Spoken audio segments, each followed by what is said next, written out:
Okay.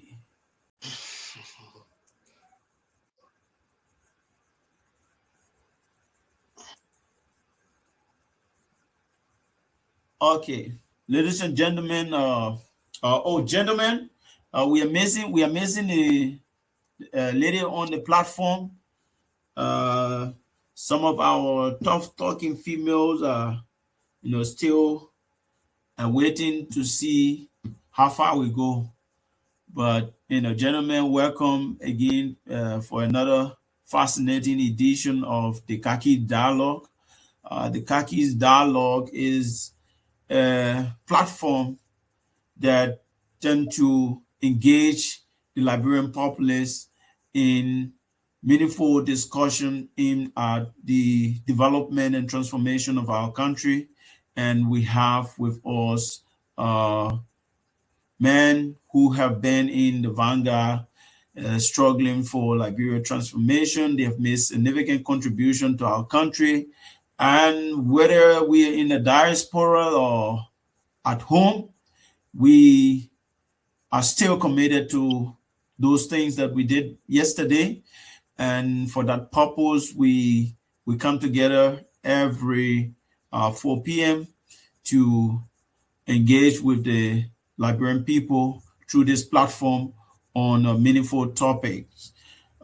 Today we discussing, and for the next 1 week, we are going to be focusing on depoliticizing governance in Liberia.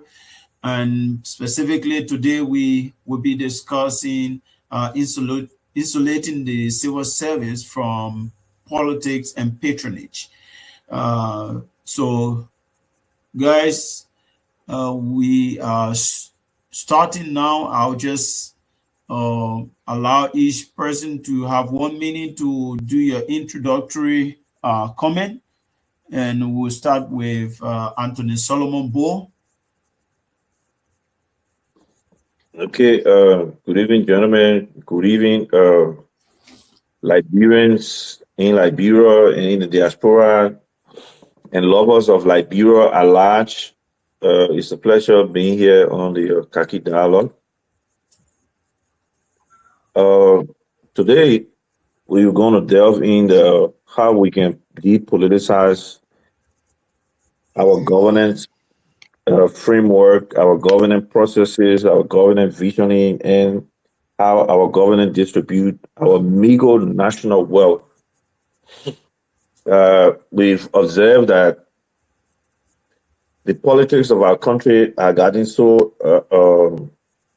escalated, that the original vision of the founding fathers of our country, their vision, is being undermined. Liberia no longer caters to the ordinary people. We see that there is an emerging political class of oligarch who are wealthy, and their wealth can be traced only to their service in government, and something has to be done about it, because our country, all the statistics, all the numbers have shown that our people are getting poorer. So we need to do something about it. We need to depoliticize the governance of our country and concentrate on social economics. Thank you. Okay, Orlando Jones. All right, good to be back on the Khaki Dialogue, and comrades and medicine and friends and brothers, and I share in the panel, like, and Kofa, and senior economist. I still remember when I visited Liberia back, I saw him in one classroom, Thomas studying, and Comrade Gio, and I will not call him Gio Comrade because he said Comrade Smith, Wilmer Smith, made a meaningful contribution to our forward march economic process in Liberia. I know he had a position in Liberia, helping to move Liberia forward march, and and our senior moderator and Professor Willie and Anthony Bo. I'm glad to be on the platform with you guys. It's a very interesting topic, talking about how can we get government out of technocrat work in Liberia. That's, that's, That's that, that, how can you find the right professional to do the right job in Liberia that will move Liberia, to on the right path on the in right path. So that means from my own experience, I bring, when I moved to the United States, I fortunate to work with government here. I see how government, I still work with the state government of Minnesota. And I work in the human service field, but we do a lot of work, and I know the processes here, how people have been recruited to work for government. So I get vast knowledge in how can we use this same model in that we use in the Western world and find real technocrat to do real job. So this topic will be a great topic. I can get some great insight what I see from perspective from and the state government in Minnesota where I live, how they do the operation and how they do recruiting process to get technocrat working for them. So I will rest it and pass it to another partner to give an insight, the introductory statement. Anthony Amos Tiakofa. Thank you, Bo. Yeah, Happy. Orlando Jones, my man, comrade. I remember when you visited Liberia, you had one element in my class, my man. You went there to Come on. you went there to see the element. But it's good being, being on the platform with comrades. We are all we are familiar with each other, comrade Bo. Even though we were on a different divide when we were in the university, when we were at the University of Liberia, we were on the other side. He was on the other side, but he had always been a nice comrade, cool. You know, they never saw him, going to the extreme. He was always and comrade Wilma Smith. Uh, Comrade Beatty, Comrade Beatty, myself, we come a long way from West Point, from the struggle. I came to America, the man recruited me and took me back to GC, and then I ran away from the man. But, it's nice, and I look forward to the conversation. I know we just starting, but I have the hope that in the not too distant future, this platform will pull many strings, and more intellectual, prominent, world class with a peer here to boost the discussion and the disco on this platform. So gradually we are getting there. We're hoping for Liberia to be better, but it requires all of us effort. So yeah, I look forward to a nice conversation today, and let's see how it goes. Thank you, comrades. Comrade Smith. Thank you very much.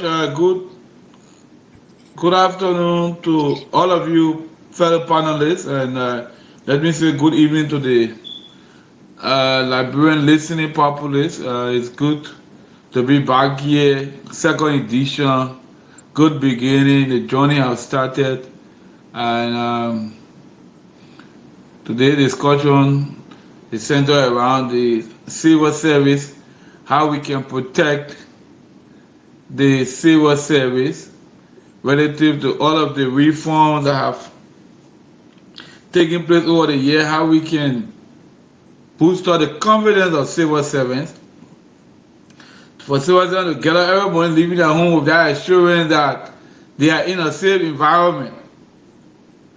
They can independently carry on a technical professional work and will not be at the will and pleasure of the political appointees. And they are professional guardians or guardians will not be misconstrued as being, uh, uh, disrespectful or not liking the political appointees. And so a lot has been done. A lot needs to be done. A lot needs to be done. With respect, the civil service has quasi administrative judicial power. Just like you have the courts, and it too has its own challenges. It's overwhelmed with several cases. Those civil servants who are wrongfully dismissed or who strongly believe that their dismissal was not in confinement or within the confines of the civil service standing order. How soon do they get redress? The minister come today or the government vehicle ain't let you, he just take you from your position. Sometimes there are conspiracy theories, and then you run to the civil service for redress. And so how long does it take? How many of those cases have we had? How long did it take to adjudicate these matters? Some of them, they got favorable ruling. You get ruling from the civil service, you go back to your institution, they don't want to enforce it. So we need to take into consideration all of those statistics. What is Okay. happening with? Okay. Yeah. Okay. So, those are the issues. Okay.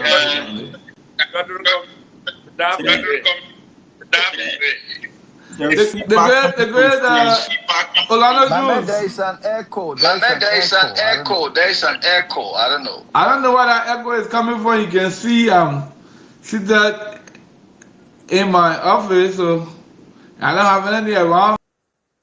Yeah, somebody No, else. I Hello? want the congregation to Hello? address it. Okay, I think it's okay now. It's okay, But right? Comrade Swe, my man, our sympathy again, my man. Yeah. It's okay, Yeah, right? I want it. Yeah, it's okay. Yeah, I think it was coming from Wimont. Oh, okay. We might Yeah, address that. so the whole thing about the civil service and the whole question of politicization of the civil service and patronage is something very serious that we have to deal with. As a matter of fact, it was something that was placed on the agenda, ending the civil crisis in Liberia. Those who carved the CPA saw that we were not good in that area in terms of governance, and they set up the governance commission specifically to be able to deal with issues as such. And so this is a very thrilling topic, and we might not have all of the expertise ready to be able to delve deep into this topic, but that is the reason why we have those people at the civil service, and at some particular time, we can be able to invite them here to deliberate on how far they have gone in terms of civil service reform that addresses some of the queries that we are going to raise on this platform today. We'll just go back to each one of us and take specifically the civil service issues, and coupled with the whole question of depoliticization, and let us try to point out some of those issues that we see that the civil service needs to look at specifically, and or question that we may have regarding whether the civil service is attempting to solve some of these problems, or where they have reached with respect to addressing some of these problems. So I will start with Anthony Amos Kofa to give his perspective on what he sees as a problem with respect to civil service in Liberia, and how it can hamper our development and democracy process in the country. Thank you, Comrade. Well, my my issue with the civil servant or civil servant as a whole, all the agency, you know, as Comrade Bo said yesterday, the politicization The politicization. uh, of the civil servant, you know, I think when the idea of having civil servant, when it came to bear, I think it was on a basis for service delivery, like a regime camps. We have professionals that are there that have the institutional, you know, pedigree to ensure that government services are delivered to the people. I think that's the whole idea of having civil servant. But nowadays, you find out that it is not working that way. Those who were fortunate to have worked for civil servant, they will tell you, oh, we used to take tests to enter the civil servant. There were grading system. When you enter, you start from somewhere. After several years, you will be elevated to another level. And then as you are elevated, that commensurate with your pay. And I think that was the thought into it. But it's like after the war, the whole process just collapsed. So if Mr. X won the election today, he will bring his own people. As he's going, Mr. Y comes in. The other guys that are there, they are clear off. The new bars come in. And that kind of cycle. And that's why I think service delivery is a challenge also, because those who supposed to have an institutional memory to be able so that you don't reinvent the wheel. I think it's a challenge there. So when service delivery it becomes a problem because the professionals that are supposed to be there, they cannot be there because of the politicization of the civil servant. I think I will hold it for now so that as the conversation unfold gradually, many other thoughts will come to bear and then we can expand Yeah, further on sure, it. sure. Orlando Jones. Yeah, I want to move the discussion. I want to point out. I would say focus on one aspect of the whole civil service, Okay. and my focus will be how to civil service recruit personnel. So Liberia and in the United States, because sometimes when people try to use example, sometimes people say things that work here don't work in Liberia. But certain things is universal. In terms of recruitment, in any government position, from my own perspective of working with the state of Minnesota, the recruitment process is central based. They usually form a database of professionals around because a certain job that technocrat need to do.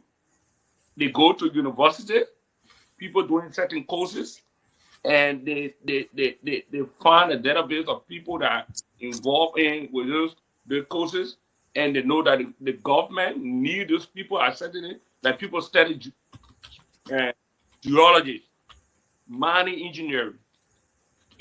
These jobs are marketing jobs. The civil service year, government sponsor. They fund scholarship, fellowship for people to go, then you be obligated to come back to government to work for government. So I don't know how a process works there as civil service. How do they find people to work in a specific field that government really needs these people? That I think one good good example in Liberia would be the Foreign Affairs Ministry. I think they get the school of what I forget it, the diplomat school. I don't know what's the name. Foreign Then Service School. Foreign Service School. Foreign Foreign Service, Service Institute. yeah, Foreign Service Institute. They send people there, train people, create people, who are well, and it has certain position in the ministry. This position cannot be given no political appointment. I know during trouble time, from that 60 ministers down, there will be no political appointment. There will be trained technocrats that will get the position based on your performance, because the government will be investing in you. Then the other aspect of how do we recruit, and we create the database. If we're putting up the job on the database, it should be the tenor of reference of the job, qualification of the job should be very clear. When I check in, like, job offers in Liberian Bureau Ministry, sometimes it's almost like secret. You don't know how people get recruited to this job. Even and consultancy job, when you go on government website, you don't even know. Everything Okay. is secret. So we need a system where we centralize everything, and the civil service can play that role and find a way how to recruit technocrats. And Okay, we I'll be hold you there. Orlando. Let's hear from yeah. Anthony Bo. Okay, the politicization of the civil service is when the civil service prioritizes partisan patronage, tribalism, and other preferences over competence. Because the civil service is the institution that is by law and I think by policy is entrusted with the legal, power to search and recruit people based on competence. Because every government has a vision for a given budget year, and based upon that vision, you have to align your vision with the required technical capacities.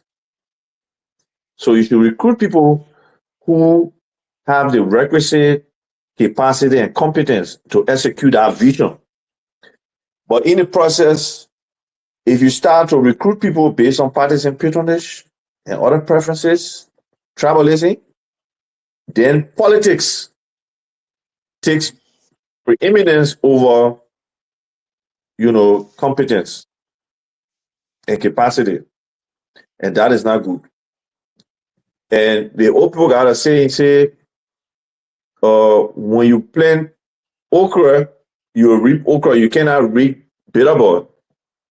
So if you recruit people to the civil service who don't have the requisite, capacity, competence, and the aptitude, obviously the performance of the government will be low. And that is the problem we face with. The civil service is politicized. When Liberia came out of conflict, I remember our international partners set up something called Senior Executive Service. That Senior Executive Service, at the time, the whole framework of it and the whole objective and the way it functioned then resembled that of the days of Totmo and Tobor, where certain people in the public bureaucracy were permanent technocrat. They were technicians. They're on a Tobor. When Tobor came out like 11 years or so, I really don't know, but I mean, I learned, from being in the hustle of a university professor, and when my own education started to, improve, I understood that during the time of Tobor, positions like assistant minister were not political appointees, or they were not being appointed,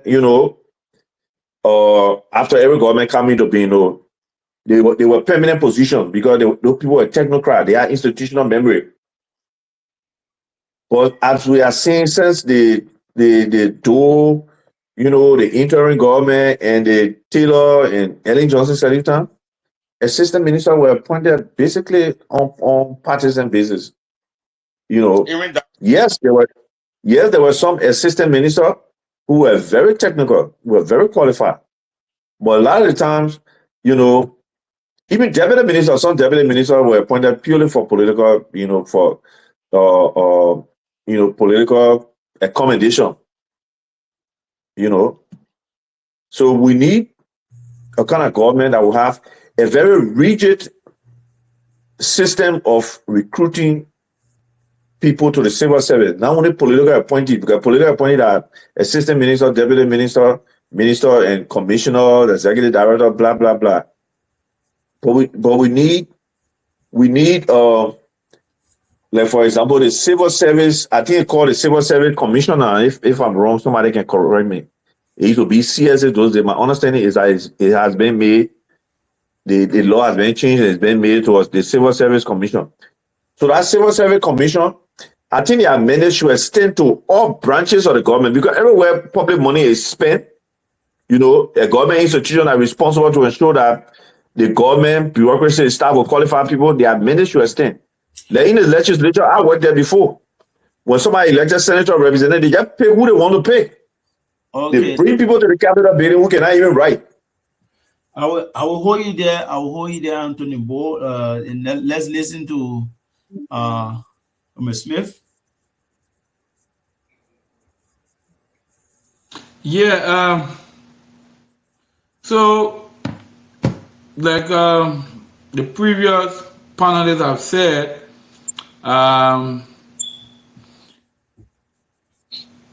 the civil servants cannot be the cheering squad for the regime of the day. Yeah. That as a regime come, then you are a civil servant, you're just cheering the regime instead of providing your technical expertise. Because the civil service, the civil service standing order, you got job provision, you got a code, you got a term of reference for the kind of job you're supposed to be doing in each institution and civil service. So it's there. And let us not also mix political appointees with civil service. Those who are appointed by the president, as we know, work at the will and pleasure of the president, so they are political appointees. Now, the civil service that other government institutions or agencies do not work in isolation. So, you are comfortable introduce the SES program. That program was a donor fund program intended to attract professional librarians from across from the diaspora and locally to be able to help carry on the necessary reform. And the salary structure for those SES, in all reality and honesty, could not be continued by the government of Liberia. And it was expected that after a period, patriotic Liberians with professional skill will be willing to make the sacrifice to remain in the system and maybe get paid for 1,500 or 2,000 instead of getting 5,500 or 6,000 as civil servant, as SES.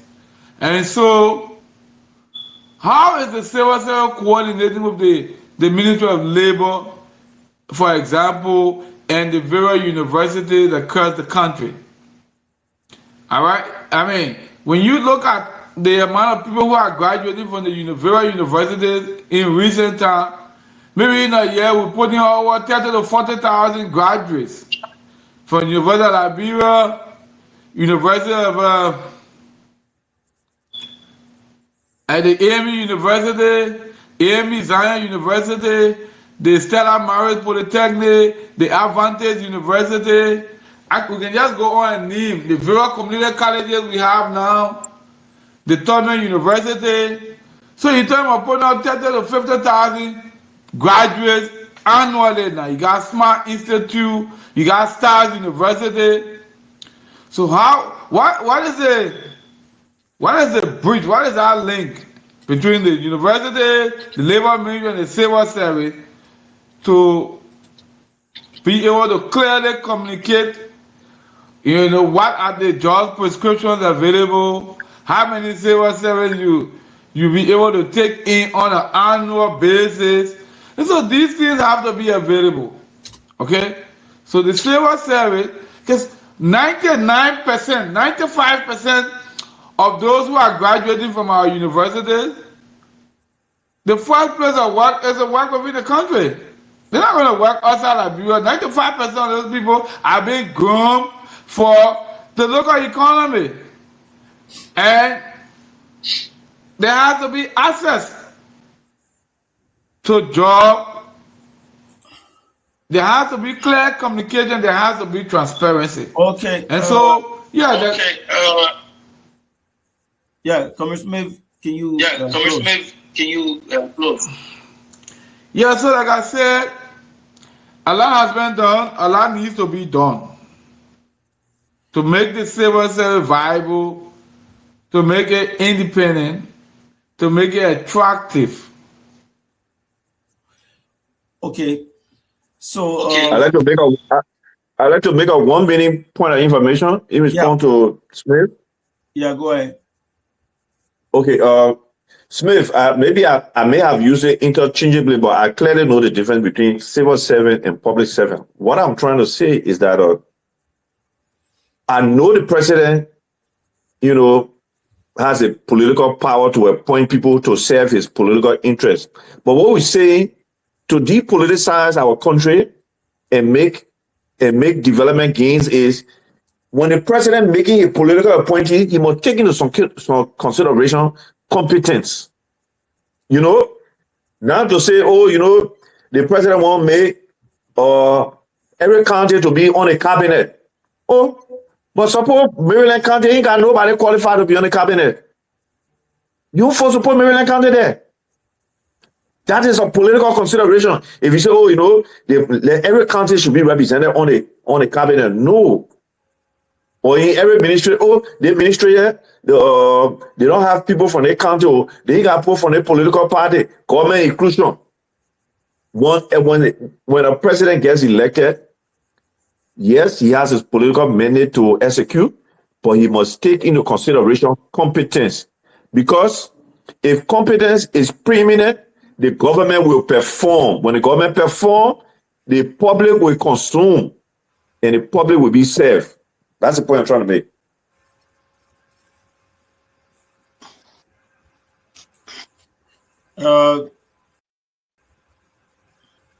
Yeah, you want me to jump in?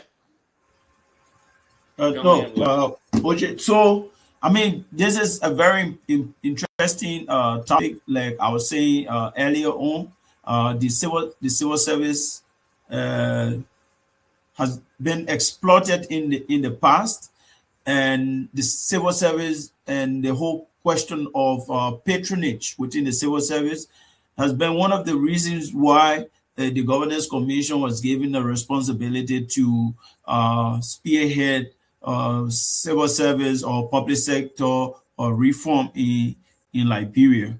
And so the Governance Commission did work with the civil service agency to carry on meaningful civil service reform within the framework of the broader public sector or reform. So there were significant work done. Within the civil service agency. We now have people like Darlington AP Smith as deputy civil service boss, and there are a lot of people within the civil service who have been part of the reform effort within the last 10 years. So most of these reforms are practically just on papers, because to a larger extent they are being rolled back, whether willingly or not willingly. But these are things that we need to revisit. I'm not sure whether we have the Civil Service Commission yet, because the Civil Service Commission is supposed to serve a greater purpose than the Civil Service Agency. The Service Commission is supposed to serve a greater purpose than the Civil Service Agency, and that greater purpose is particularly concerned with what a number of you were raising about the independence of the civil service, because they have to function across government. So that Civil Service Commission is a constitutional institution that's supposed to be protected by the Constitution. And we still, waiting to see where the Civil Service Commission comes in, and we will be hoping that one of these days we can bring the people from the Civil Service Agency and the Governance Commission to tell us exactly how far they are with respect to the establishment of the Civil Service Commission and the protection of civil servants in Liberia. But it's very interesting that we're discussing this topic, and I'd like to welcome my dear brother Arlington Koki. Arlington Koki, you are welcome on the platform on the Kaki Dialogue, and today we are discussing the civil service with respect to depoliticizing governance. Where do we stand with the civil service? How do we ensure that there is not a re-emergence of the politicization of the civil service and patronage? So this is where we are. Can you make your input in 2 minutes? First of all, thank you, my dear brother. And I want to say thank you and also appreciate the panelists for starting the show since yesterday. We some of us were not privileged to get on at the point in time. But to the issue, first of all, for me, I come from the compliance background as well as auditing is concentrated. So for me, I look at impunity. If you go back to the Auditor General startup report from 2022 up to 2024, you will see more than 40 follow-up recommendation issue that the auditor that was made across land ministry and agency. So it is disheartening to even know that LACC that serve as a grant institution, that serve as an integrity outcome, they have zero follow-up and implementation of audit report. So these are all issues that people should be looking at technically. So it tied to impunity. So impunity gave rise to some of these discussion when we're talking about the political appointee, when we're talking about meritocracy. So how can a president appoint somebody to the LACC, and at the end of the day, technically they fail to implement audit report? So I was just looking at that kind of technical aspect of of governance, and also look at the narrative that say we are achieving, we are doing well, but when it comes to compliance, we fall zero. So these are major governance issue. Even the civil service organization, zero implementation. If you go right now to the auditor report, for me, I let to speak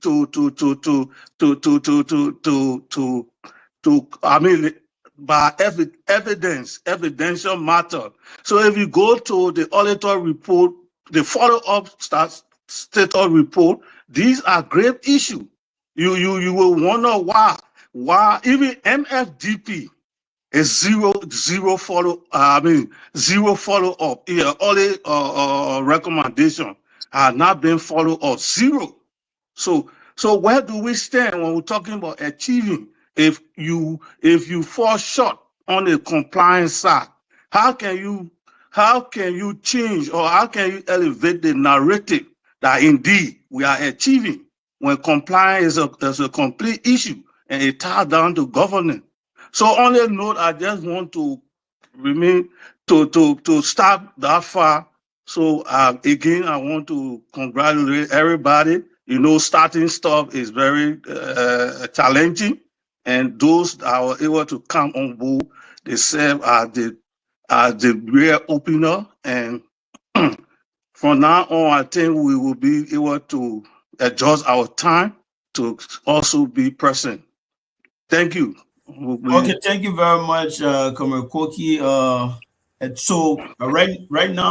Right now, we just open it up for an open discussion regarding all of what we have heard, from various speakers, and let's try to throw our ideas on the table and discuss freely.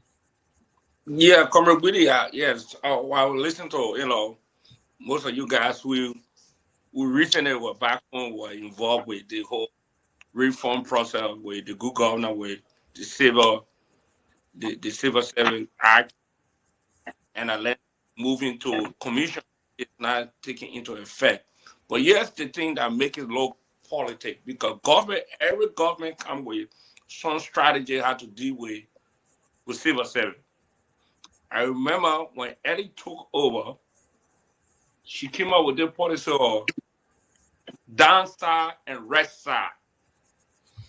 And how can we reform the civil service? There are a lot of people there now do not have the capacity to work in the civil service. Some people say they are secretary, they can't even tap a line. So we want to downside and get it right, because civil service the payroll was blowing up.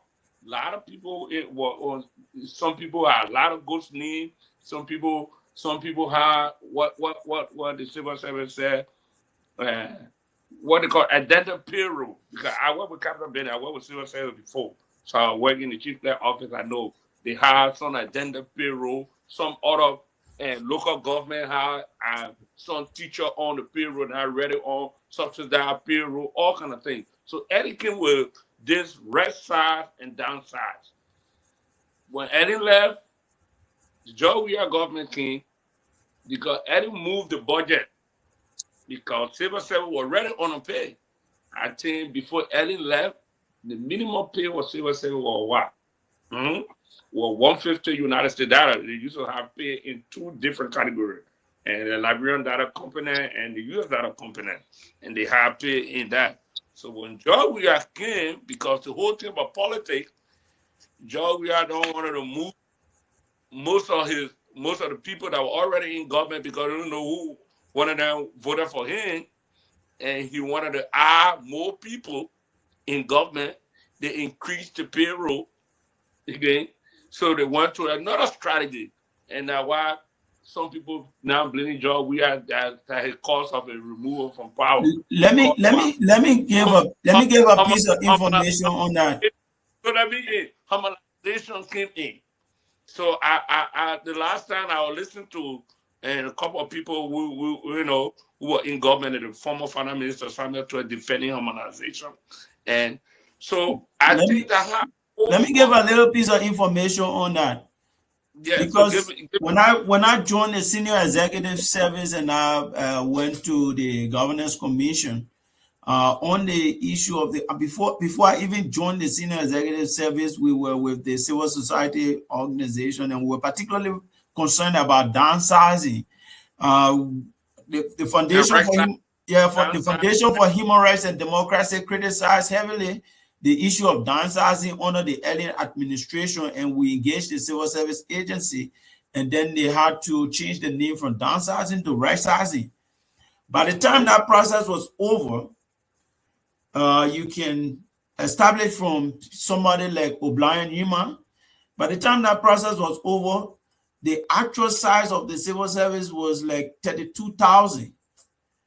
Let us assume that we did not cover another huge number of people, like people who were probably on supplementary payroll or something like that. But it was a meticulous process, and it was exhaustive.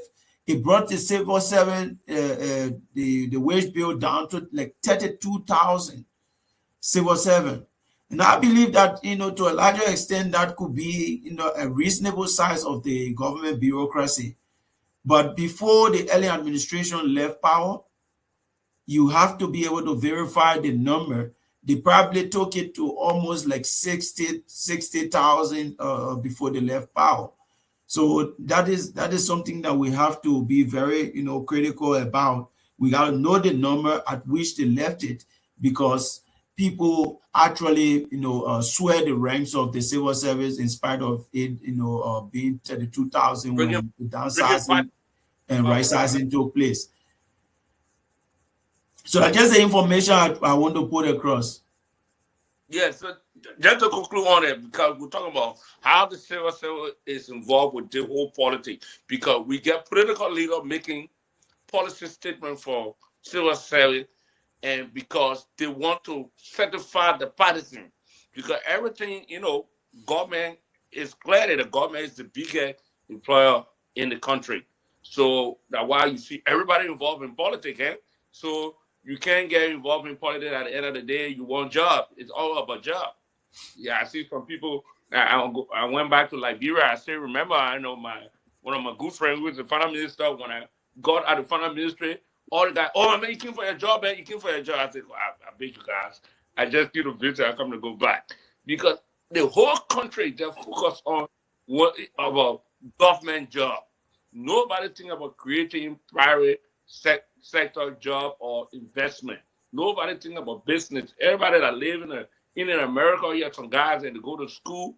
They're not working in the field in the United States. When they go back, they want government job. That's something they are not practicing. Gentlemen, you can't allow OJ to monopolize the forum.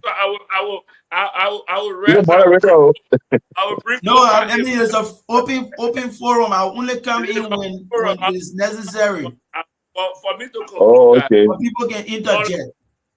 Their government policy political leader policy cause the whole corrupt system of the civil service.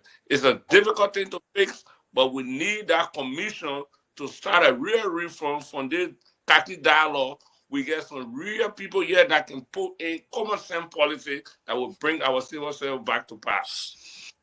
All right, so let me also chip in. And for me, given the condition of Liberia right now, why I am sympathetic towards downsizing, having a robust civil servant, as Ellen Clinton, she wanted it to be. I kind of have a soft heart towards allowing our citizens to get a job within the government. But I think as a strategy that needs to be adapted to, so that it doesn't seem that we are overcrowding the civil servant payroll, because almost all of the employment taking place concentrated in Monrovia, when services are supposed to be decentralized. So if we can decentralize our services and have people hire, I think we will not feel that overcrowdedness to the extent. Notwithstanding, though, the government has an obligation to create the opportunity for private capital investment. I heard Comrade Jones said, everybody want to go to government because that's what is available. The government not creating the opportunity. When the interest rate to borrow from a bank is so high that our people cannot borrow to even venture into a business, where else do they turn? Not everybody wants to go to government. There are some people that want to go into business, but they cannot access capital because they don't have the first collateral to even borrow the first 1 penny to invest. And so I will leave it as it is. Yeah, Komikofa, let me just take it on from there, because at the time the right sizing was taking place, one of the strategy was that they will, those people who were downsized or taken away from their job, they were given the opportunities, or the opportunities are supposed to be available for them to enter into the private sector. So take, for instance, they were taking away from the civil service people like carpenters, mechanics.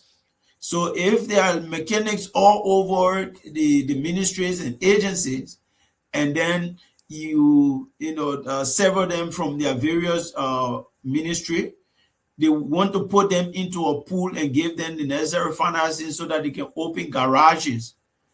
But those kinds of things didn't actually materialize, and some of the people who were given package to sever tie with the civil service, some of those people came back to the civil service in different ministries and agencies. Yeah, let me take it from you right there. For me, I look at it in another angle, from another angle. You see, the civil service issue or honor development in Liberia, it's not because of lack of policy or resources. It completely driven by politicized governance. Now, for us, we're looking at the tune at the top.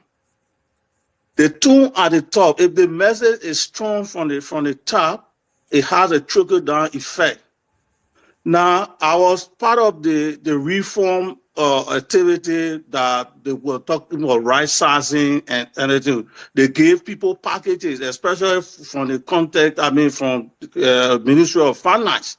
They gave other people packages that they will go and they will say after 5 years before you can even think about coming back to the ministry. So what was the objective? It was to bring the civil servant to a size that will not bloat the wage bill. So that 36 in our neighborhood, 36,000, 30,000. It was just an amount that could ably represent the civil servant. But as the senior Kova just said, where's the opportunity? If you look all around Monrovia, Liberia, anybody, the men are even graduated from high school. He want to work in government the next day. So it was not even the course of 5 years. The people that they gave packages to, some of them 5,000, 3,000, they start to resurface in the ministry. So there was a complete breakdown in policy. How do we address that? So let's look at government in succession. Government came on board with the hope of seeing this wrong and try to wreck the issue. In fact, the successor, when government came on board, the number continued to double. So there was a problem. So these are weakness in representation, lack of leadership. If a leader lack the ball to cause a spade, there will be a kind of issue. So how can we look at address this policy issue that will be straight to the letter that, hey, if we say we're moving this object from point A to point B, let us move it in line with the policy that govern it. So I was just looking at in that. So it's just about the political will, the weaknesses, patronage, governance, all these things give rise. Kind of associated with these kind of system failure. You see. All right. What I'm gathering, a lot of us are. Hello? Hello? Smith. You are clear. You are clear. But Anthony Bull were on, Comrade Smith. Comrade, Anthony Bo is on the floor. Comrade Wilmer Smith. Yeah. Okay. What I was saying is that I see a lot of the speakers are driving towards decongesting and redrawing or redesigning or or directing the civil service. Yes, there is a need to decongest the civil service. The civil service is bloated. Let me give you one typical example. The ministry I was appointed to as an assistant minister, and that is a system we met there. In the minister office, they got special assistant, they got administrative assistant, they got secretary, then they got executive secretary, then they got file clerk, then they got, I mean, the minister office got almost 9%. And we live in a digital age. You The met minister only need, you met that there. You met that there. yeah, we met it there. We met it there. You mean after the Or, early administration? or you brought, Yes, or we you met brought, it there. Okay. when they appointed you as We met assistant it minister. there. No, not my office. I said the minister proper. Okay. But I will make a comparison with my office, the minister proper. So I'm Which saying we live ministry? in a digital age. Which ministry, Attorney Bo? No, I don't want to be particular, but I'm trying to tell you that's the Oh, my man, we standard won't in have full ministry. knowledge. You won't have the ministry, my man. We won't have full knowledge. No, But we know hey the man, ministry. We know the ministry you are so far. appointed. No, not so But much of the ministry. No, here's a reason why. Here's a reason why I don't want to name a particular ministry. I'm saying that was All the right, standard except across ministry. We're told that the name everybody who is a minister in the government have this staff in their office, the special assistant or administrative assistant, secretary, executive secretary, filing clerk, special you agent, know, or peace, message. I mean, all kind of thing. That driver, is a people drive. bloated civil. That is a bloated civil service. You know, I believe that a minister office doesn't need more than 3 or 4 staff. That special assistant, that the executive secretary, you know, the executive secretary also be filing clerk. You need special assistant, you need executive secretary, and you need a page, you know, you need somebody who Aaron move. Ball. Aaron Yeah, that's what Ball. they call page. That's what they call page. And then the driver. Minister doesn't need more than that. We live in Because a the name computer age. The minister has a minister should have a computer. Sometimes the executive secretary can do some work for him. The special assistant should be somebody who, by human resource standards, should have a minimum 40% of the minister's capacity. That is somebody, a minister of public work. His special assistant should be like an engineer, you know. So the civil service is bloated. If we cut all these unnecessary positions, these people can keep their money. All we can do is to redirect them. Like, for example, you go to a given ministry, you will find if that ministry has a personnel or strength of maybe 250 personnel, you'll find that maybe about 60 or 65 don't really have any work to do. Because in Liberia, we have a history of finding work for people rather than finding people to do work. There's a difference. When there is a need for work to be done, you can find people to do that work. But you don't find work for people. That's the problem in Liberia.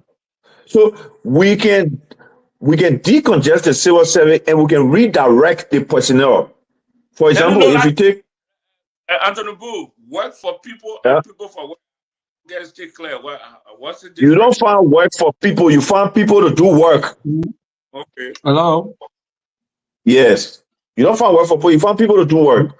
So if we decongest the civil service and we redirect the personnel, let's say for Ministry A that has a personnel strength of 250, and we go in there and do an analysis or human resource analysis and find out that about 65 to 70% don't really have any work to do. You know, whatever assignment they have, there are other people who already can do that work. If also falls within a perimeter of other people work. Like I just give you an example of the minister office. You know, you can redirect that personnel, for example, to education, to agriculture, and maybe even some of them who are very young to the military. We want to have a modern military that can do engineering, that can do other literacy, and I can do agriculture. You can have a military that doing agriculture projects in the county, that doing engineering work in the county, that are contributing to adult literacy. The entire civil service bloated. Everyone are Hello? working in ministries and agency. Well, when you're walking around the building, you see people playing Zuma from 8 o'clock in the morning to 4 or 5 o'clock. They don't really have work to do. But those people can be retrained. We live in a communication age. There's something called information communication technology. That's a new thing in the world now, ICT. People are using their phone and the computer to make money, but they must get the training. Yeah. I remember when I sent my children to the US in 2015. My late son was in 5th grade. For him to start school, my wife was required to buy a laptop. They told her, if you don't buy a laptop, the boy cannot start class. 5th grade. So my son started 5th grade with a laptop. So come you see some of these things Let me get in. So these people, when you decongest the civil service, some of them will be high school graduate, some of them will be college graduate, but they really got work to do because they were put there because of political patronage for or how you call it, tribalism and all that. These people can be retrained.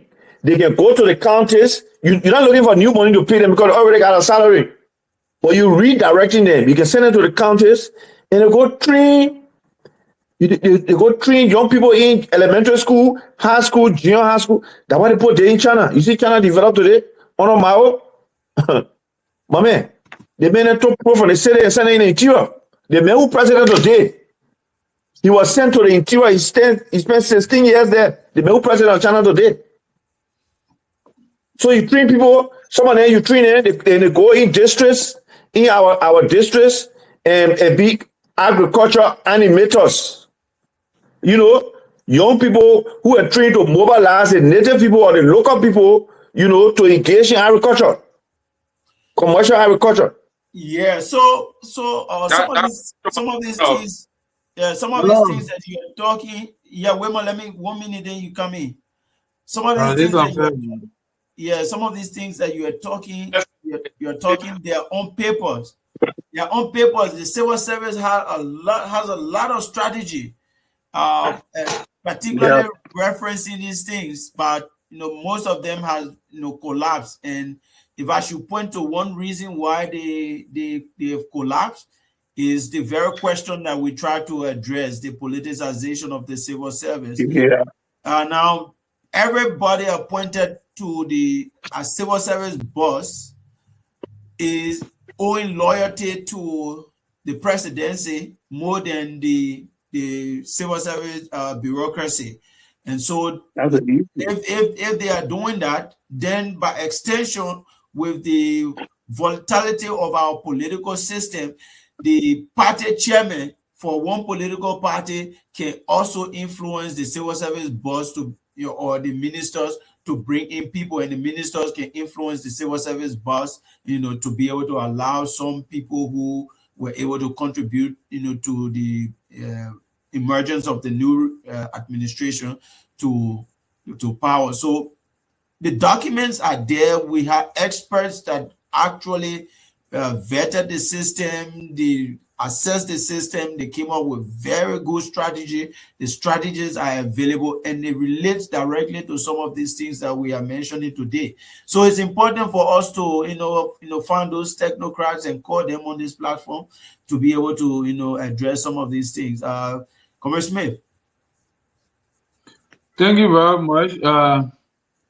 I've been unmuted for a very long time. Even before Brother Koki could speak, I learned from the moderator that the discussion now was open, so I don't know why I was unmuted that long.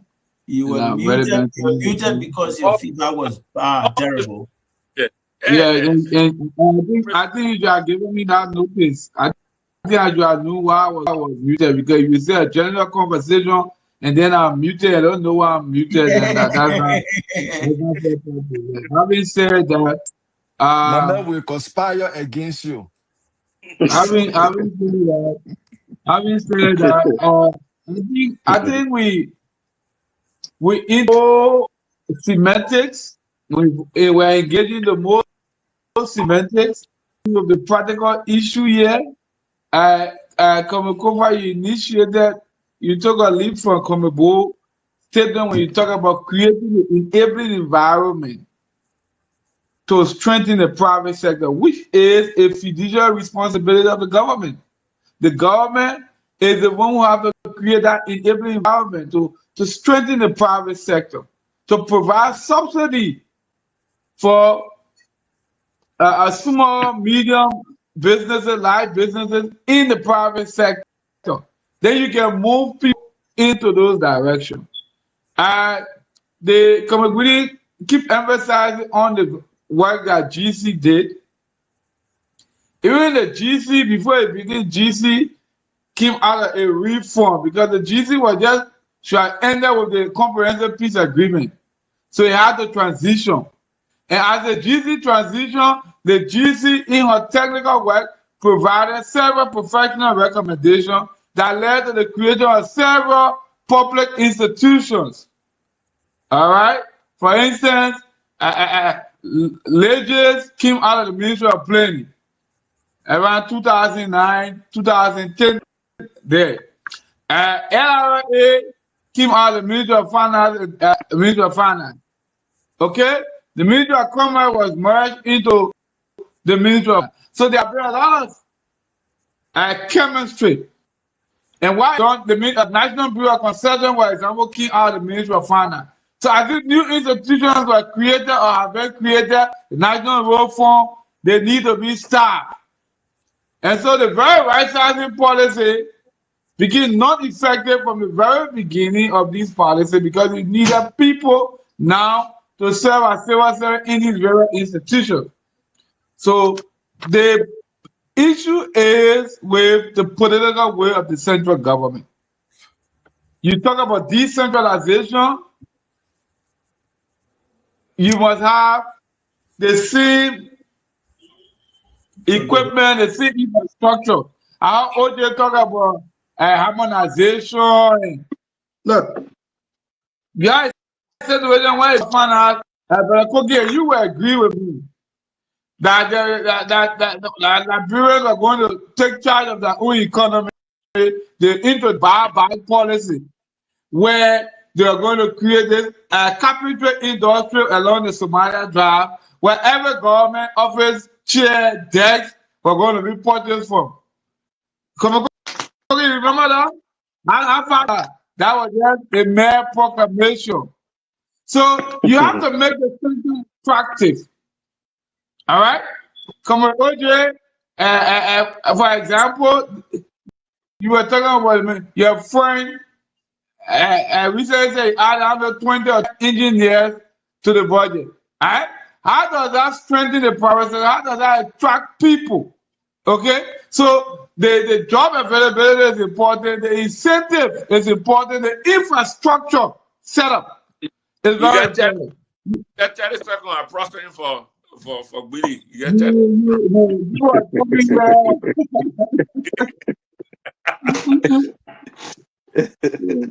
so the infrastructure, like I had an opportunity, and then after that, the government canceled the executive order on the NRS stuff. How can you give a 1-year executive order to a system that is not in effect across the country? How many banks do you have in Vonjama or in Lofa, for example? People have to leave where? You got to leave 4 years to come Vonjama to the bank. How many banks you got in Lofa, for example? All right? How many industrial institutions you have in Lofa that will attract people there? Internet connectivity, road network, housing facilities, all right, the cost of living. So all of these things rest on the shoulder of the national government. So the government first needs to provide an enabling environment, and this has to be deliberate and intentional. So all of the fine proposals are on the book, OJ, BD, everybody read all the people. Look, when you look at our country history from 1847 to now, our problem has not been speeches, or writing policy prescription. We are very good at that. We have a lot on the books. Our inability to conform with the practical reality and put into place commonsensical practical approaches that will create an enabling environment for equal opportunity and economic empowerment. So economic empowerment is key. So Job Robert, attraction. because I think Komekofa need to jump in. Komekofa, are you there?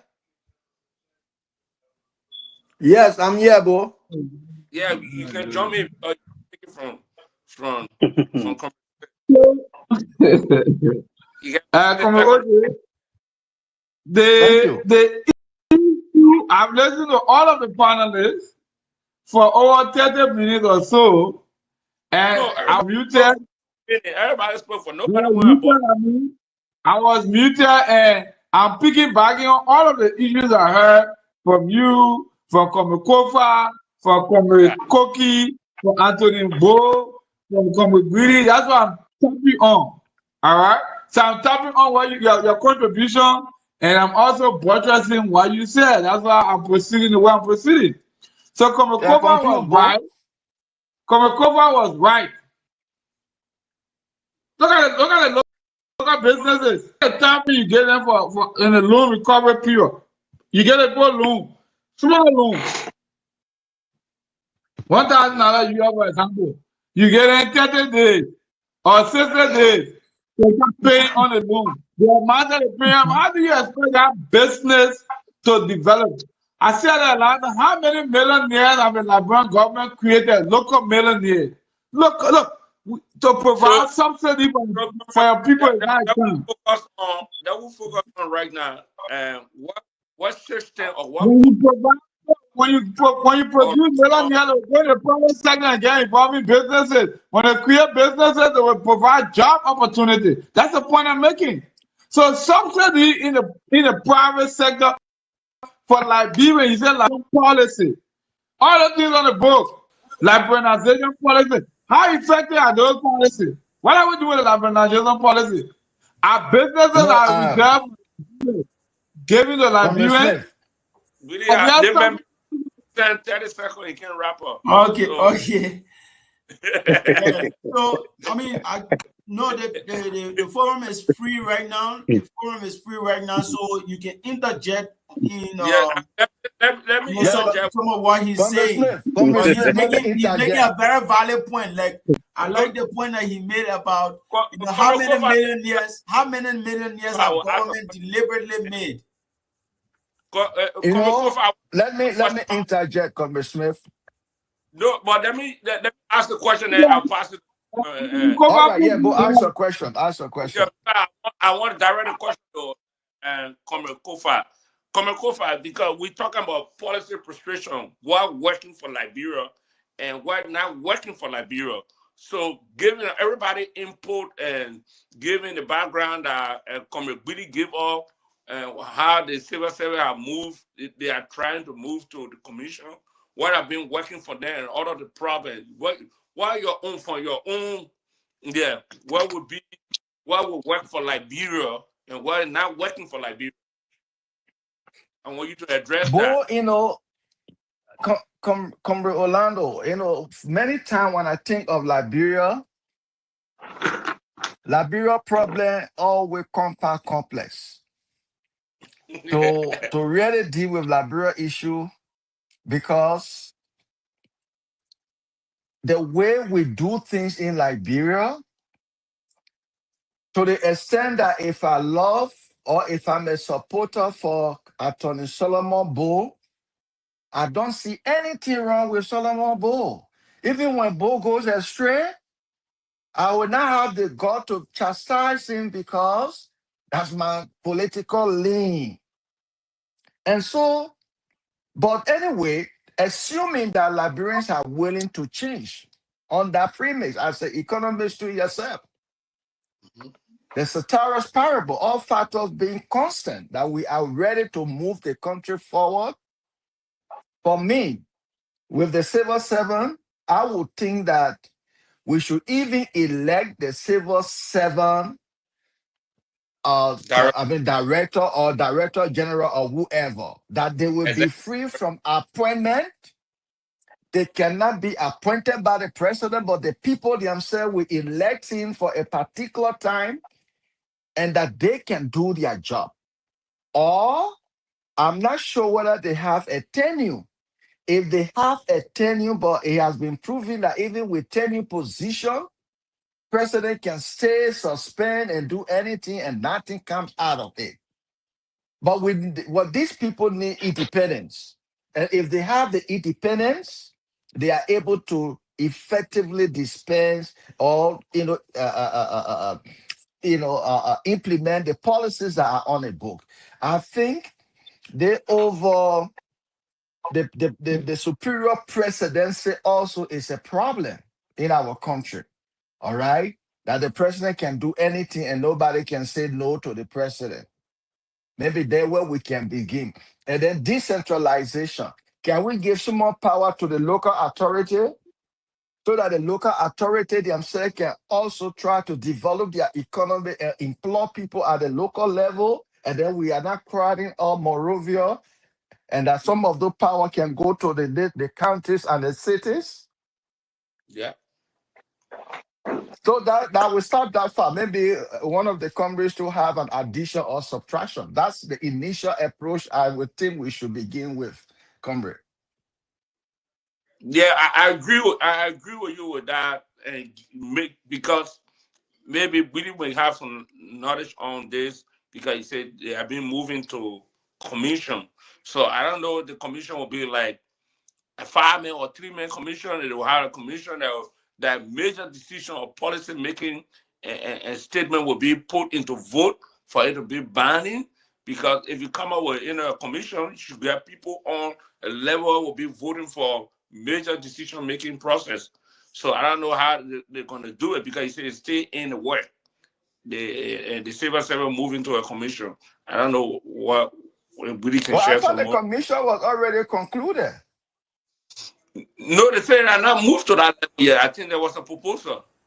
We did. I was, Oh, So, okay. can I come in? Oh, yeah, boy, yeah, you can come in. Okay. I'm not sure whether it's a commission now, but what I do remember, I think there was a legal framework that was drafted and sent to the legislature.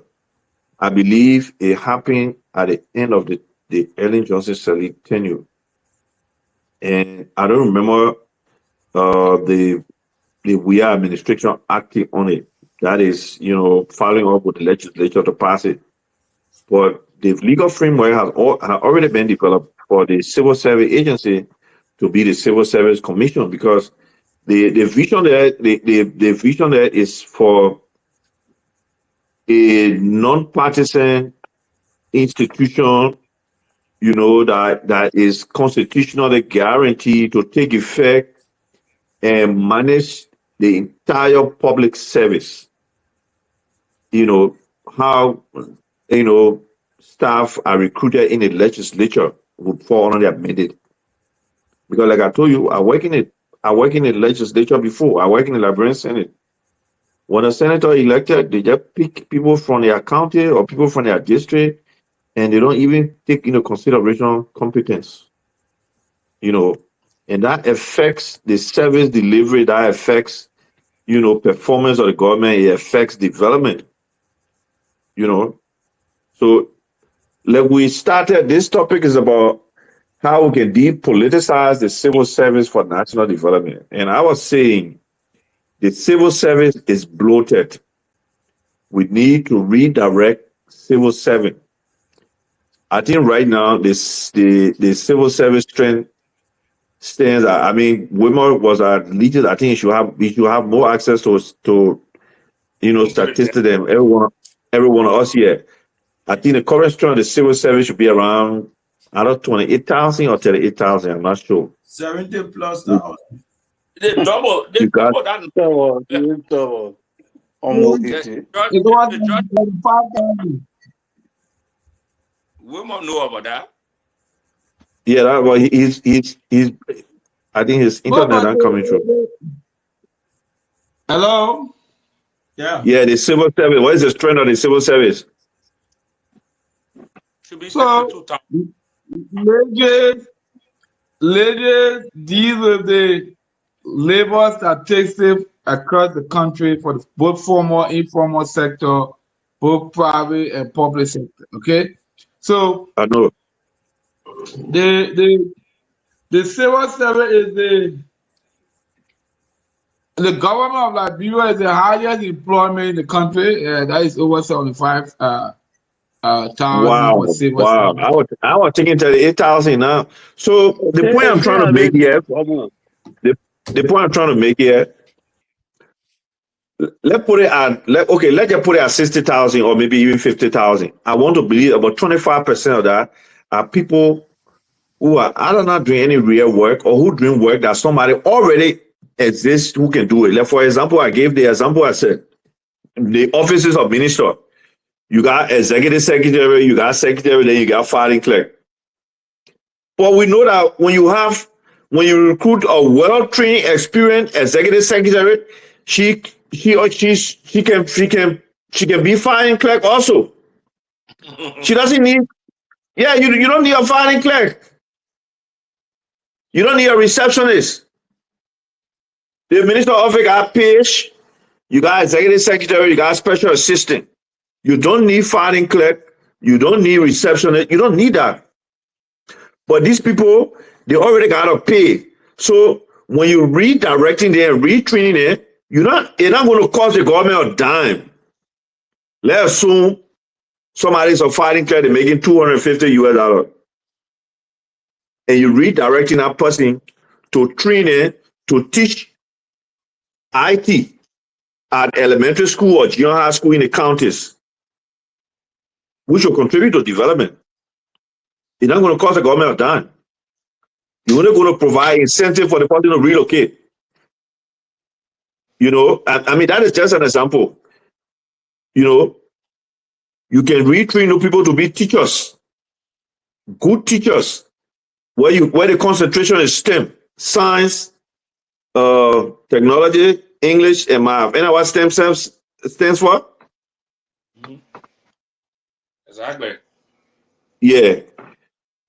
You have people working in the ministries and agencies and other autonomous commission They who is get a high math school teacher. graduate. He's a high school graduate. He got computer skill, but he has no specialization. But he working for government. That man can be trained to be an agriculture animator. He can be trained and he can be sent to a district. And his job would be to mobilize and to inspire local people to grow commercial agriculture with government support. And that will boost our country productive capacity. All that will be Anthony reflected in Bowman, our man, let country's me just economics. Can I come in a little bit? Yeah, Yeah, go come in. ahead. Koki, who coming in? Before you come in, let me just interject my Comrade point. Koki. Yeah, Comrade Comrade Koki, I Koki. beg you. I Koki, beg you, Okay, let me okay. interject before I lose track of my thought because Orlando Okay, go confused me. I ahead. wanted to make my point that he brought question to me. Yeah. Yeah, okay. What Attorney Bo said, all along when I was in Liberia, everything was you want to go to the traditional academic school and get a plenty degree, then life is better off. But when I came to the United States, it gave me a different perspective. Yeah, myself. You want to do your PhD, you can do it. You want to get your GED and find your way in somewhere else, you can do it. And now I see that some Liberian, they craft work. As most times I see the picking there, they will they will draw something from the wood. I see those pictures on Facebook and things. These are things we need to encourage because those boys doing it, but they don't have promoters. But they could lead to employment and that a huge business that could live somebody's life and they could be employer in Liberia, and then that would be one of the way, and many other talented and innovative children in that country that we can scout and begin to promote, and that will also help. I just wanted to interject. That's beautiful Thank point. you. Yeah, that's a strong point. But I was looking at the major question concern depoliticizing the civil service. So I look at how in the context of Liberia. So will there be no executive influence? Let's assume today the civil servant is independent. Then the question we should start asking ourselves, will there be executive interference? Because we are like almost saying the same thing, but we're looking at failures. What have become the failure along the way? There have been political patronage. These are all, like somebody, one of the discussants said, there are strong rules, policy on the book. Are they neutral from executive interference? So depoliticizing the civil servant, indeed, it can happen. But if it happens, will it be strong enough to come up with the required output? These are the problems. Before we can even be talking about vocational education, decentralization, we're looking at the power, the structure, the implementation, the strength, the viability of the system. Is it reflective of what is on the book? We got a whole lot of institutional benchmark in Liberia.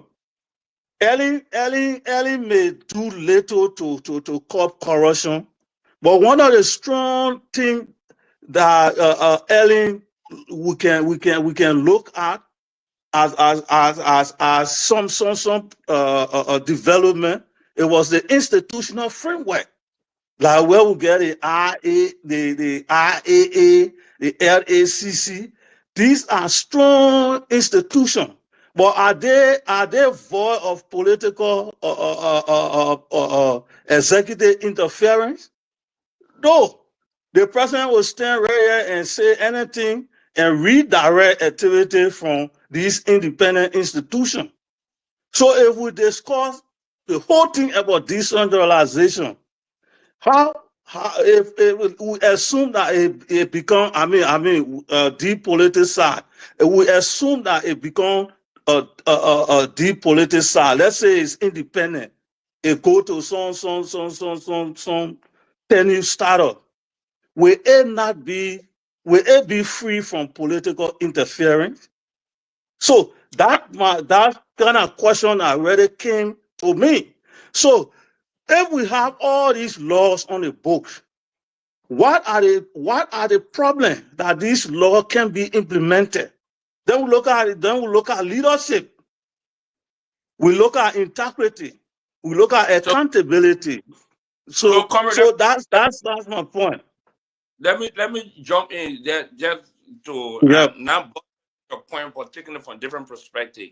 So I like to be very hopeful when we're talking Liberian politics. That's why draw our attention to be part of Kaki Dialogue, because we are hopeful that our country is moving in how you want to describe it in a positive direction. Because that yesterday I said that when Eric took over the government, there was no structure. Our budget was 100 and some more million. And we move now, we're talking about $1 billion budget. We see we are moving up. So I don't like for people to be doubtful about ideas. OJ, when Yeah, but That would One point when Ellen took over the government, there was nothing like allowance in salary. Your only salary. No, she was paying a real. She started paying a real the very first year she took over the government. I know. You know that allowance that was discretional to the minister. It was introduced by Ellen. Taylor Noel Hardy. I know that. I just wanted to make that point because I where all the corruption started. A lot of things that happened Ellen regime, we other government never follow it because the economy changed from time to time. Georgia had their own struggle, and Ellen had their own struggle for Ebola. Georgia had the COVID, and they came up with a strategy of harmonization, and a lot of things happened. But my bigger point I try to make, when people come up with ideas, like the integrity institution that Eddie then created, and the good garden and all of the different institutions. There is now 100%, but we can see some positive things coming from there. We are seeing some people fighting some corruption cases. Now we have a proposal to make the civil servant into commission. That the IRA that we get today, they are raising more tax than ever before. When we were on a finance ministry, it was not that rigorous and rigor in raising a revenue for us. But when it became a separate institution and they hire more professional and raise people pay, you can see the standard and the productivity of a lot of employees at IRA. They are answerable to the bosses, and I think the services delivering is much better when we were on a finance ministry. So I'm still thinking the same process that if we move the 7-7 to a commission where we have independent commission who have tenure to run it, we will see some improvement. We will not be 100%. Maybe we'll get. Let me interject. Let me interject a little bit. You see. 1 minute. Yeah. Thinking positive comes with credibility. There is no way you can think positive if you are not done your SWOT analysis. What's your weakness when it comes to thinking positive? What undermines your thinking positive? So if you answering these hard questions, it doesn't mean you try to be doubtful.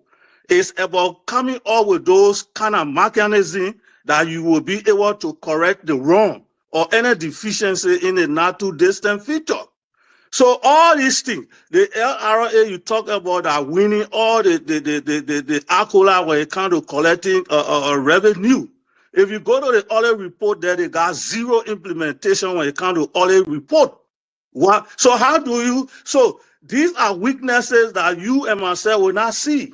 But if other governments or state government come there and start to try on these weaknesses, you think it is magic.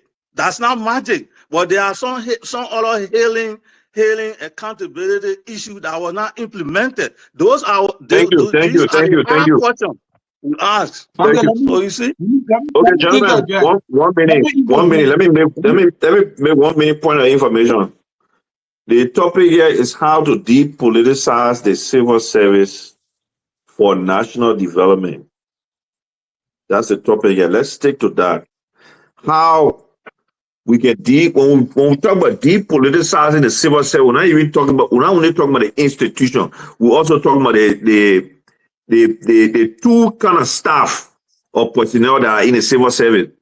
You got civil servants and you got public servants. Public servants are political appointees, people the president appoint, who serve at his pleasure. Civil servants are people who are recruited by the civil service agency. They have what you call tenure. You can't fire them unless for a number of reasons. Maybe if they stole or they deserted the job. But once somebody is performing, they go to work every day, they're doing their job, you can't fire them.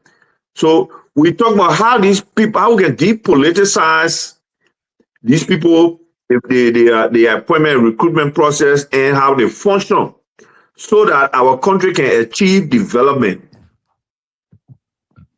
So let's Okay. stick to that. So I spoke earlier on the civil service issue, the governance issue.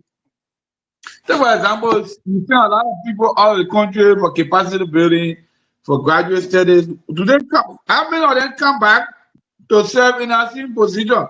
By the time they come back, because they get raw paper, they won't be deputy minister, assistant minister.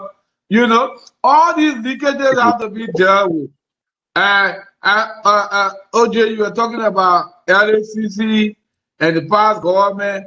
This recent citizen government empowered the LACC, gave the LACC the power to bite, to persecute.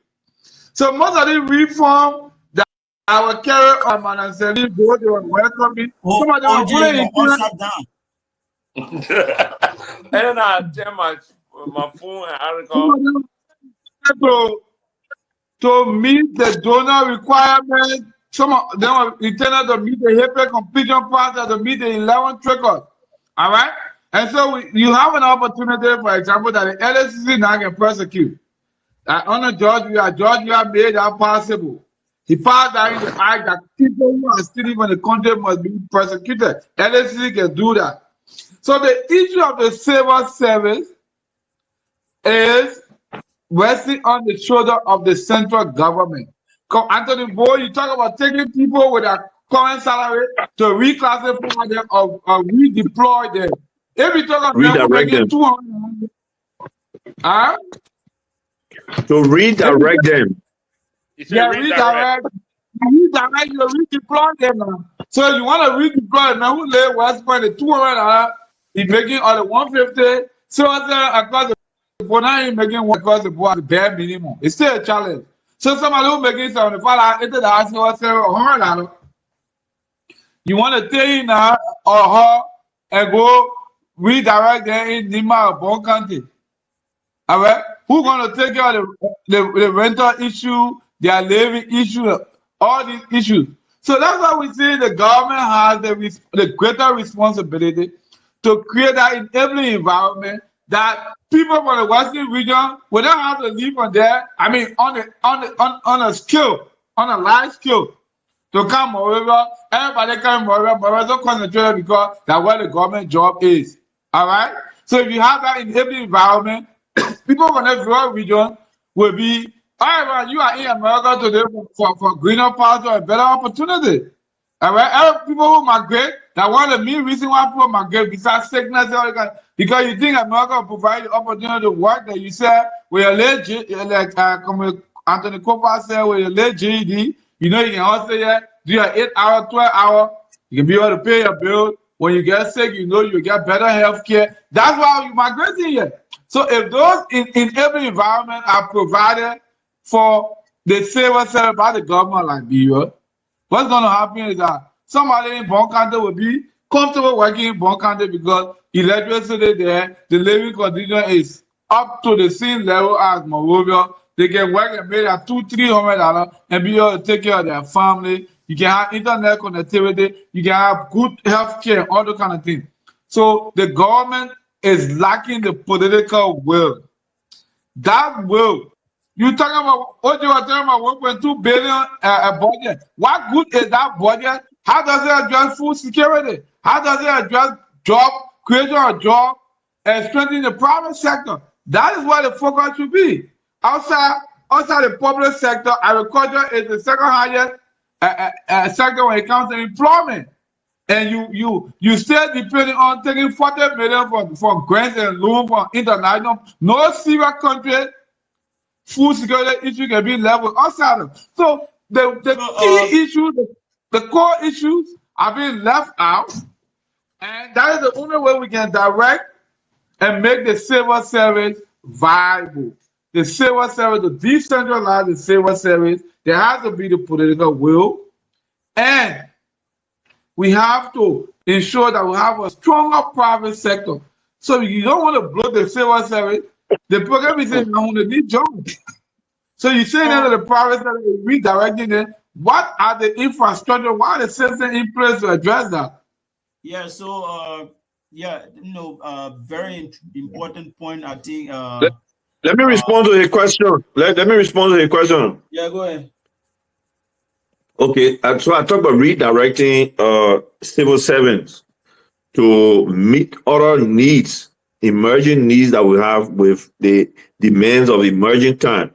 Yes, I agree with you, Comrade Smith. You can take somebody who making $200 or $150 and send them to one of the counties, to go and be teacher or to go and be agriculture animator, or to get involved in maybe local engineering project or something with, some incentive. The government has to provide incentive. Government must provide incentive until the person can get settled down. It can be a continuous incentive. It can be for maybe 3 months or 6 months until the person settled down. But you will also agree with me that housing and other expenses, living expenses are cheaper in the county than it is in Monrovia. For example, if you renting a 2-bedroom apartment in Monrovia, you talk about minimum $125 to, but in the county you can get a 2-bedroom for $75.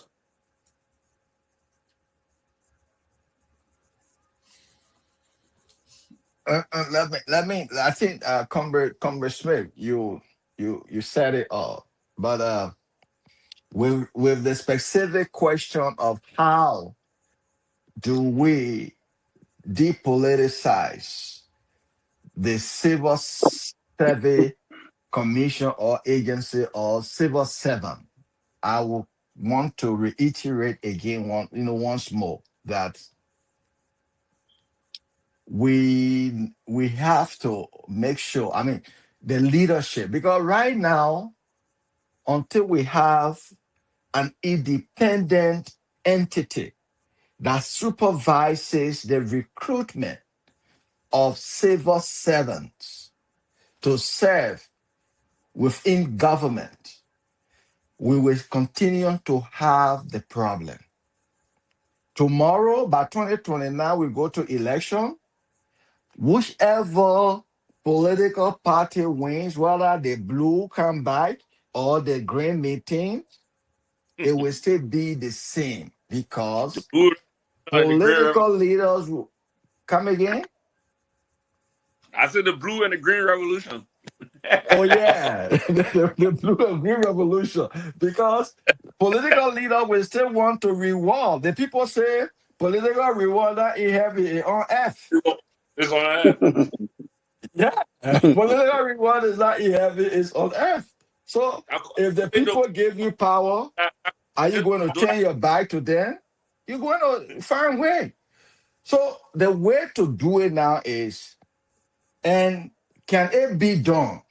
I find it difficult because if that is a loophole, the people see because of their inability to create an enabling environment to attract investment, to invest private capital into the economy for our people to have self-reliance and self-sufficiency and do their little business, they will perpetuate the whole syndrome of having the civil service as a cash cow for political gain. So it's a tussle.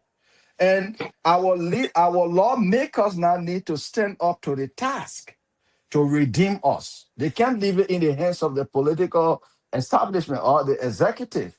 The legislature has a role to play to ensure that the whole thing, we need that independent body free of political influence to maintain the integrity and standard of the civil servant. I think that is one way we can depoliticize the process.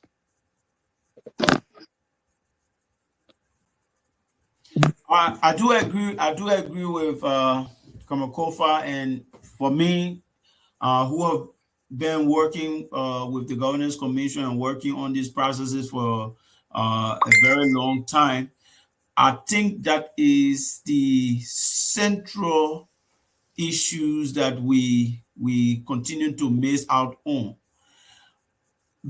With respect to the establishment of the Civil Service Commission, it has always been a kind of political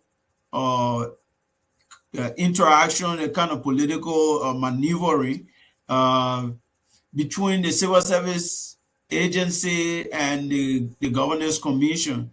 The way the Governance Commission would prefer the setup of the Civil Service Commission, the Civil Service Agency might not want to see it that way. The many Civil Service Agency bosses have left the Civil Service Agency, but their kind of approach was mainly how do they, benefit as a civil service agency from the establishment of the Civil Service Commission.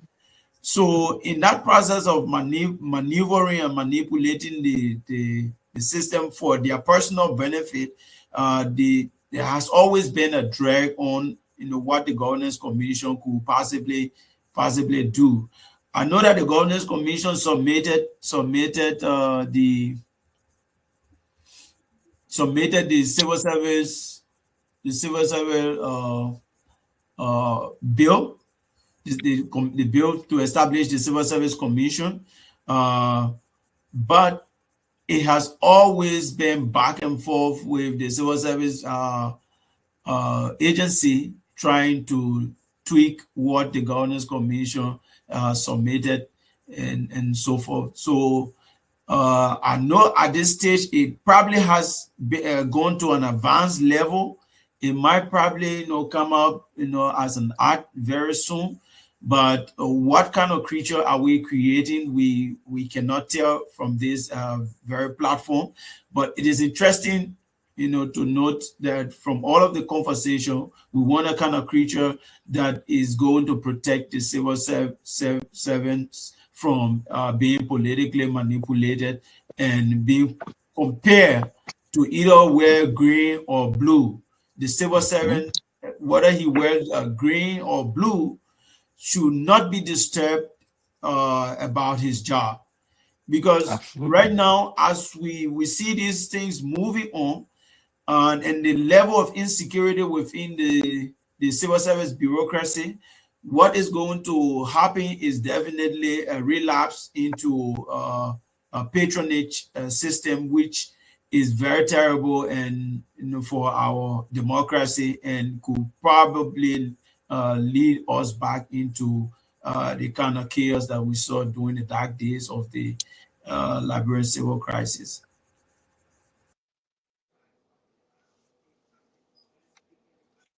We really lost my image. Okay, I'm back. So, Bo, my man, we need to bring the current civil servant, civil service, I don't know, director or commissioner. We need to bring him on board.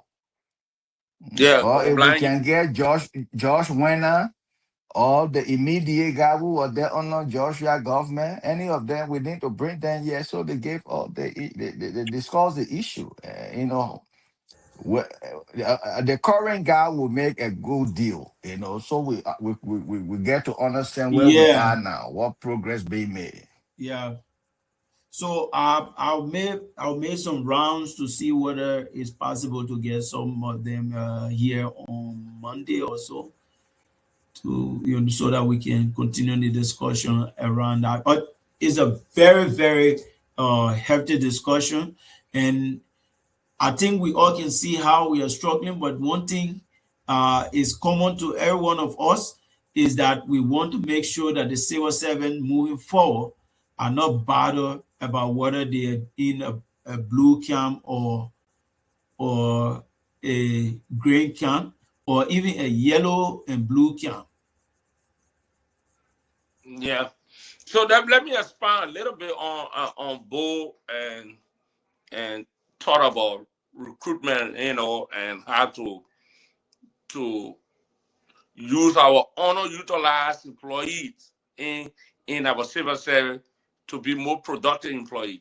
So I like to use I will not say a Western style, and in modern recruitment process, HR, they describe it as talent creator, to create talent. Now when you go to looking for work in the modern world now, the HR people now, they're looking for talent. You're not applying for a job. They look at your profile and they create talent to come and work. So, and I don't know, Liberia had a database of people and of technocrats around the world, Liberians. What are not Liberians, but people that the area that you really need for your country to grow. Like now, the new aging in technology is AI. I learned that they say well, some universities want to teach that course AI. Do we have the people? So there should be a department or maybe a section in civil service. It will create talent. Go on and look, if the country had a database of professional or technical around the world that we can find to create talent that had is done around, in developing world. Like the state of Minnesota, there's certain job that we cannot find the capacity of people to do it. They go to China and they sponsor people, Chinese and people who have that technical know-how to come and do the job. But what they do, they give the people big salary, but they give them some structure for you to train. It's like apprenticeship. You come and train our people to know how to do the job. Yeah? That they create a new payroll system in my department. They find people, who know about that whole payroll Sunday, and bring them foreign people for them to work with the local and train them after 6 or 7 months or 1 year to go back, but they pay them good money. So we have to create that type of stuff. That's what you're talking about. But a lot of people at the ministry underutilizing, they get some skills. They get some, like I give myself an example when I hired at Capital Building. I don't believe that I work at Capital Building. I was like junior student. I was working in Anthony Cabal. He was the chief clerk. You know my my job title. I was a page because Sakwa hired me at University of Liberia. Say, "Oh, you can come here. I can put you on the payroll, or I'll put you to work as page." But you know what Cabal did to me? Anthony Cabal did to me. He said, "My man, you hold junior student at University of Liberia. I'm gonna put you in session for you to start doing." The late Macaulay, you know Macaulay? Macaulay was the deputy chief clerk. He said, "My man, you come on session. You're not paid yet. You're gonna be the girl who is the chief clerk now, Madrid. After Madrid, we all were training. I started doing recording at section. Although my title was paid because I was underutilized, I go there, man. So we're not sending you around. You go in session, you're gonna do some of the minutes recording. So that's the way that you can utilize some of the professionals that being underutilized at the ministry and sending all that way to do it. And you have to create that department that will recruit talent. That's the That's point a I'm fine making. point. That's a fine point. Thomas Jones, that's a fine point. There are a lot of people in the civil service. They were recruited purely on political basis. They were brought in and they were just put on payroll so that they can get something. You know, senators and representatives went to ministers because, mind you, the legislature has oversight over the ministry, agency, and autonomous commission. So they interact with the public officers who the president appoint to manage this institution. So when they're exercising an oversight, they lobby these people. Say, my man, please let me bring my 1 or 2 person here. And those people come. Some of the people are qualified, but there was actually not a need, for them to be recruited. They just brought them to put on payroll so they can get something. But some of the people are qualified. So those people can be redirected, retrained, and redeployed, Yep. where they can make more, where they can make maximum impact. Let Well, me Anthony, interject. Let me interject. Cookie from the cookie. yeah. Yeah, for me, let me be brief. I'm looking at building the institution for of political interference. How? We got a whole But lot this of is institutions in the coming now. We got a whole lot of institutions in Liberia. We call them independent institutions, but they are heavily been influenced by political interference. Now we're looking at the Civil 7 in similar context. We're talking about Liberia. Let's look at the practical aspect. For me, I would say, indeed, we can come up with an independent civil service commission where it will where the legislature can give it a powerful statutory protection, where there are other institutions, independent body in Liberia now doesn't have. We can learn from the lesson and give it a very strong constitutional or statutory protection. So They already has constitutional guarantee. What we're talking about, we're going extra mile where it will protect them from executive interference. Now we also have to promote. Mind you, we have to the same thing you guys say. How do we promote the merit system? So these are some of the instances we have to be looking at. Strictly promoting merit system. So we can protect that tenure. If the civil servant becomes independent, we can protect that tenure with a lot of accountability. These are all factors that we need to put in consideration. So we have to also enforce what we call political neutrality rules. We have a continual clause in our play that will enforce the political neutrality rules. There are not many political appointments will be able to influence the commission. So these are policy issues we can also look at, because at the end of the day, the civil servant serve as the near center of government how you call it, achievement. We're looking at pro-governance. Okay, so I just want to throw light on that too.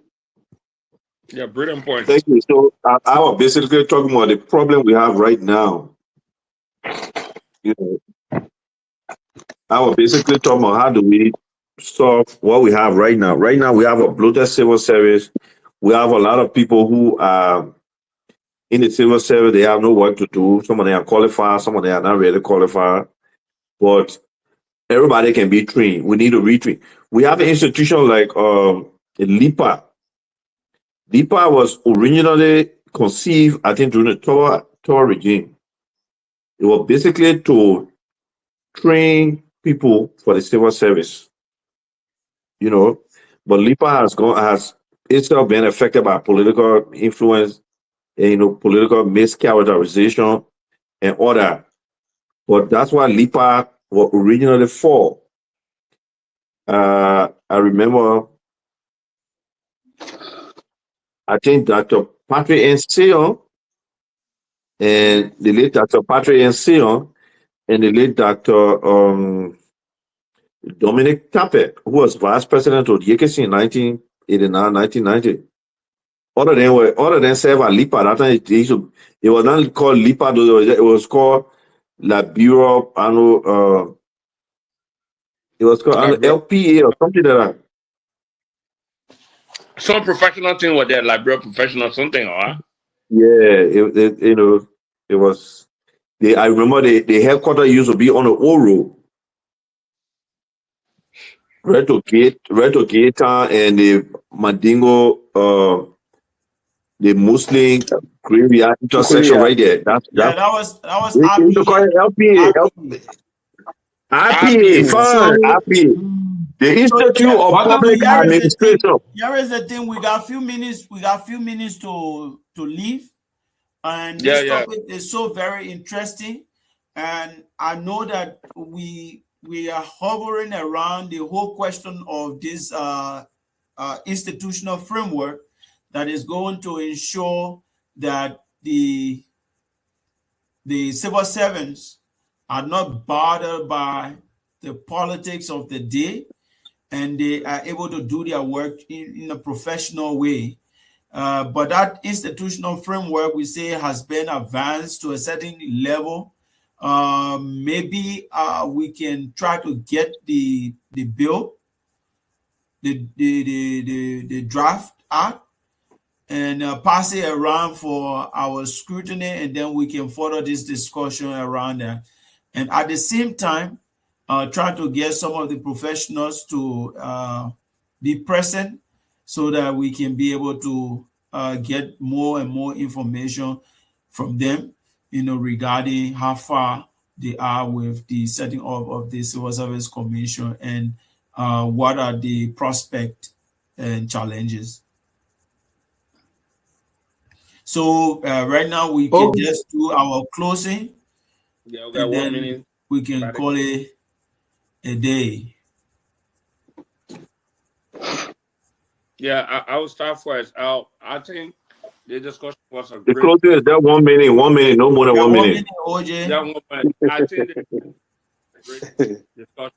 I think we unpack a lot of things that we, yeah, give the direction where we want, the civil servant to go. But the bigger picture, everybody agreed that we need to move to the level of commission. So, and we will wait for, the professional to come in and we get the document so we can review more understanding of that document in the next discussion. Thank you, guys. All right, let me close. I believe the civil service is the only guarantee for an effective quality, and if a guarantee or an effective and quality service delivery to the Liberian people.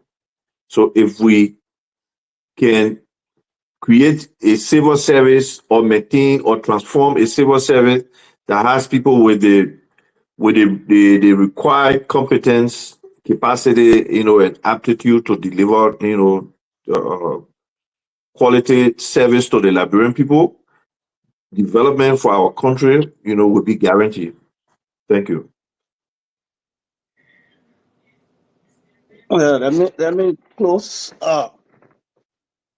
For that, I say with all the civil servant, the reform in Liberia, it will fail. With all a strong and independent civil servant structure, the reform will fail. So, like, I want to very close by saying thanks to everybody. Like, we all discussing diverse instances, but all bow down to finding a way forward that can ably represent our civil servant activity in Liberia. But now we can help with the discussion, but like how other comrades say, we can bring in the expert for them to expand on where they took it from, what are those impediments, and how we can where we hope what we hope to achieve. So on that note, I want to say thanks everybody and look forward for the next day discussion.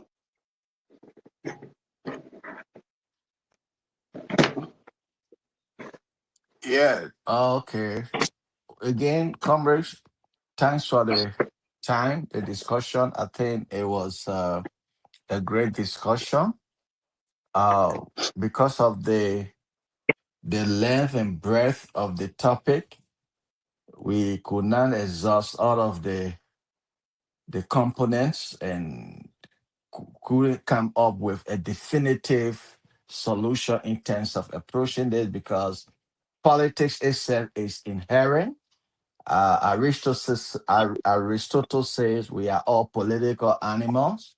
So wherever human being is found, you see a little bit of politics there. So I would just come in the middle.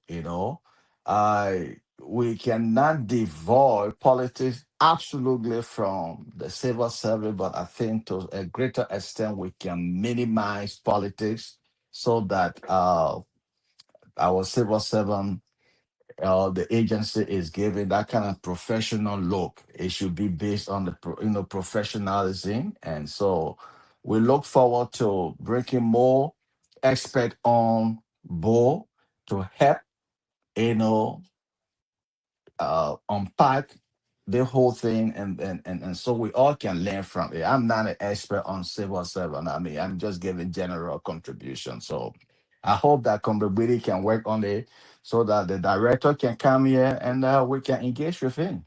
Thank you.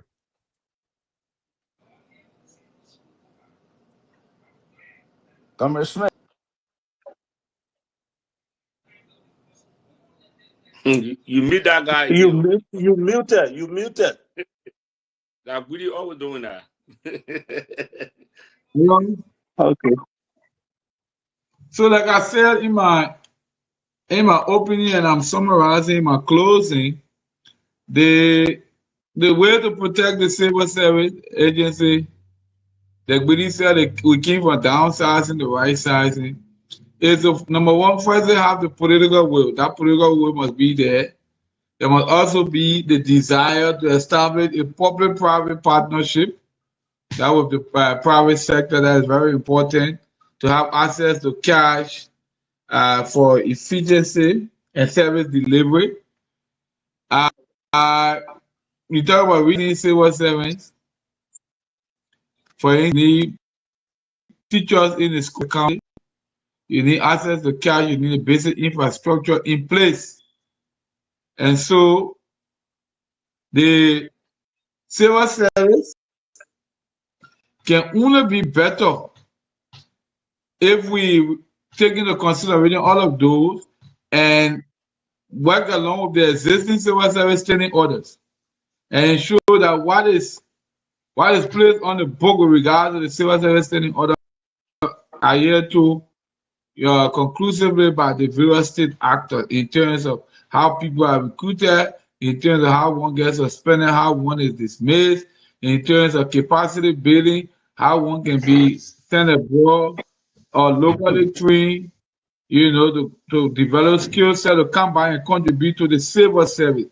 The people just get opportunity from the civil service to go do studies and then come back and go to other places to work. Some people go, they don't even come back to the country. Some people come back to the country, they go look into other companies or so for bigger jobs, what the Ministry of Education or Civil Service and all that. So issues that need to be looked at, and that is the best way we can protect the civil servant and also ensure that the institution remain viable and professionally independent. Thank you very much.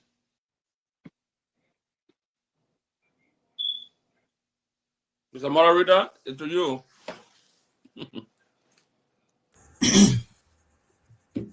Yeah, It it was a very interesting day, and I think we did justice pondering the issues, and it raises a lot of questions that we did not adequately answer, but those questions are questions that we can table for the policymakers. So on this topic with respect to the civil service and how we protect the civil servants from political influences and patronage, we need to ask our policymakers what are they doing so far, and where is the Civil Service Commission at this stage. So I was just looking at the Civil Service Agency website. We don't have a draft copy of the act there yet, but I'm very sure that I can be able to find it between now and Monday.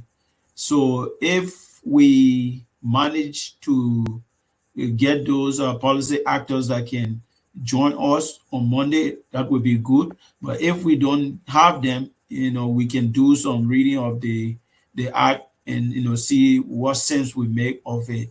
Let's consider this as another critical dialogue point, that could mature into advocacies that we can even lend our voices to ensure that the Civil Service Commission is